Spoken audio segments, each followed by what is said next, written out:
Čus. No, počkej, zatínačka. Akorát teďka po těch antipilech nemám co zatínat.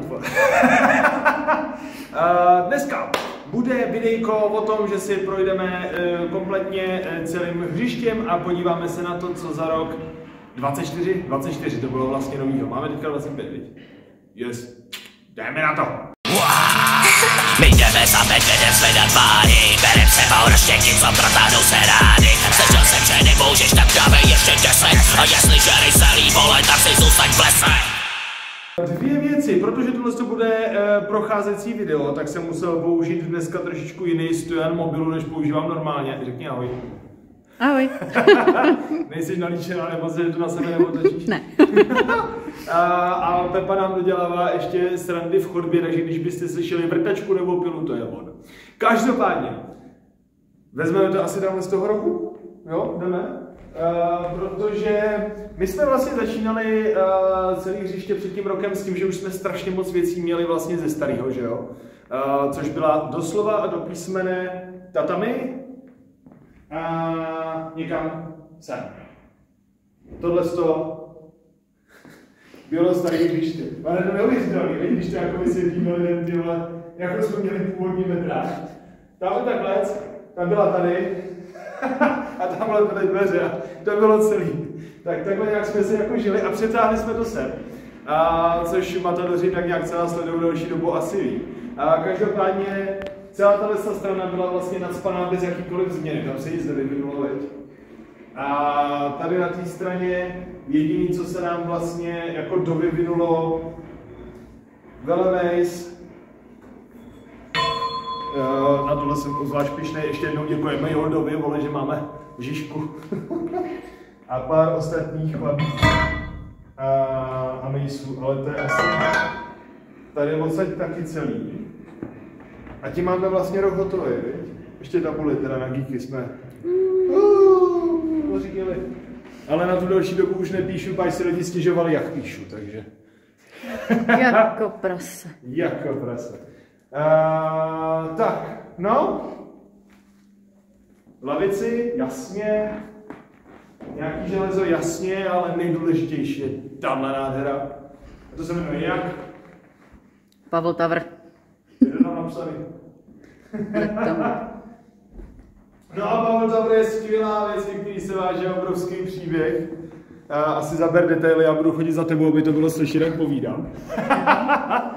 Pavel Tavr, ty vole, bejvaly regály na pytle od cementu a všechno železo, který tady vlastně je, vyjma teda těch kulatin, tak všechny tyhle ty L-profily nám dal teda Pavel, který mu to rezlo na dvorku ve výsledku. My jsme si to celý naskládali, odvezli, odrbali, nařezali, naděrovali a práškovali nám to už teda jako v barvírně, ale pak jsme si to převezli sem, vole, a všechno si to zmontovali a vzniklo z toho tohle. A největší efekt, největší dopad na celém tomhle má náš inženýr tamhle vedle, jdi mu zabrat zadek, on neslyší, on má sluchátka. Právě chudák.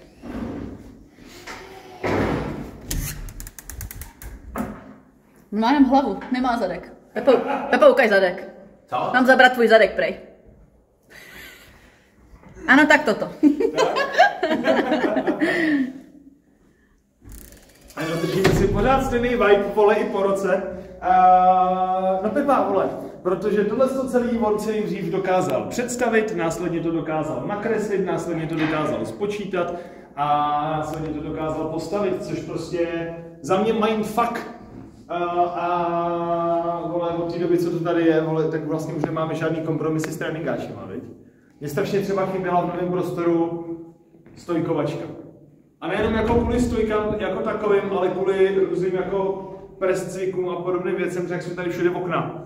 Tak prostě, a tamhle to je sádrož, tak prostě nebylo úplně kde. Ty vole, lavičku máme teďka jako teprve v tomhle roce, ta ještě taky nebyla, viď? No, vykrádáme základky. Lavička. Lavička. Jú. No s tím, že vlastně stejně jako ve starém máme pojezd Takže z originálního Palmer Tower, vlastně ze starého ještě jsme si přitáhli ty pojezd úpony, ale to je asi celý, viď, tam jako, Pytel už nám sice ve starém vysel, ale, takže tak. Pódium jsme díky tomu dali dohromady. Nevěřil bych, jak strašně dlouho bude trvat udělat těch 6 čár tou pájkou, vole. A podobné věci, ale jakože... Zaberu ti čáry. Zaber mi čáry. Víš, jak těžký bylo udělat jerovně? Čára. Čár. Krát 3. No a to je asi jako největší dominanta. Regál na šutry, ale máme ještě málo šutrů. Kládu potřebujeme ještě jednu. S tím je vtipný, že tohleto jsou jekly originál od klece tamhle. Akorát kluci nám šourali nohama, když se tam chtěli zavěsit, tak jsme museli udělat větší. Bedínka tady už byla minulý rok? To taky skládal Pepo postupně, ale ne? Nevíš? Jo, takže jako velebedna. Malinký bedínky jsou vlastně ze starého. Určitě jsem měl v garáži lavici na extenze a ta strašně dlouho, do starého se nevešla, že jo? Tak to máme teďkon starý, ale ty chci překoženkovat, jo? Dá se tam všude tyjo, jako hnědou kůži, takovou tu ňuňatou, větší ty polštáře, aby to bylo jako zaoblenější. Tak předtím byla fialová. Předtím byla fialová, ale jako vylepšili jsme ji už no teď. To lepší. Lepší. Štěrkoviště, k tomu jsem vlastně natáčel samostatný video, ale to nám tady taky jako hodně dělá službu. A pak jsme určitě rozšířili, ono to vypadá, tyhle, kdo mi je přeházel? Protože máme 3 tamhle a zbytek tamhle. Cirkusový činky prostě. Ty nám taky chyběly ve starém. Takže ty máme víceméně jako tenhle nějak. Víš? A zbytek je teda vedle ještě. No. Vešlo se nám sem víc rámečků, ale to lidi tak nějak asi jako očekávají, viď? Takže to. Tablet jsme holkám pořídili, protože jsme potřebovali i trošku zrenovovat. Média. Tam jsou ty obrázky. Co nám píšou? Něco s Googlem. Protože jsme potřebovali začít pracovat i s tím, že nejenom já tady dělám úvodky, to vlastně se pojí s tím, že už nám přetejká zeď na diplomy.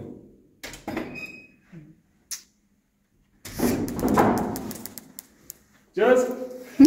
Kačka! Tady jak nám to všem sluší. Krásný. Yes, a dělá to jako vždycky. No a to je asi ohledně toho cvičícího prostoru celý. To, co nám tam zbývá, pojď kousek dál opět, já tím tam moc nedělá boršelu. Držák na kytaru v chillzóně, vlastně celou chillzónu jsme neprojeli, ale to je jedno, to se ještě musí dodělat. Tam je trochu chaos. Takže tenhle ten rok, co nás čeká, no určitě dodělat tu podlahu, viď? To bychom rádi. Protože ono je to sice jako fajné v tomhle tom podání, ale hrnem se. Chceme na místo těch socialistických rolet dát nějaký méně socialistický rolety. Tamhlety vlastně. Tamhlety, no jo vlastně. No. Vyměnit gauč, osah kout udělat takovej, aby se tam lidi mohli slíknout a zároveň neukazovat do celého prostoru cvičícího nebo na celou ulici své vnady. A to je asi v tom základu celý. Takže tak, no, ranec za náma, veleranec, ale už ne takový veleranec před náma, viď? Ono jako, řekl bych, že v průběhu tohohle roku sice bychom to mohli mít hotovo. Já třeba teďka, hele, kdo byste měli, jo, normálně a typ, vole, velikosti, tamhle nahoře mě chybí rámeček. Ale není to taková ta klasika, vidíš? Proti světlu. Je to tamhle, vole, tamhle přesně. Jo, a tamhle taky, vole, nemám hotový rámečky, jo, jak je tam, ta linka tam úplně chybí, ty, takže kdybyste lidi měli, tadyhle, no, to je přesně ono, tadyhle nahoře a tadyhle to musíme ještě dodělat. Prstíček. Kdybyste měli doma nějaký rámečky v nějaký normální barvě, ale křiklavě červenou sem nemůžeme dát, tak to pošlete na naši adresu. Ty to přebarvíš. Jo, ať mám kam dorámečkovat. No a pak už bývá vlastně jenom rámečkování náchodby. Já ještě musím zamontat ty hřebíky z posledního Midgardu, sakra. Další Midgard se blíží. Každopádně, čím víc to tady doděláváme, dokončujeme, doňuňáváme, řekl bych, je to správné slovo. Jo.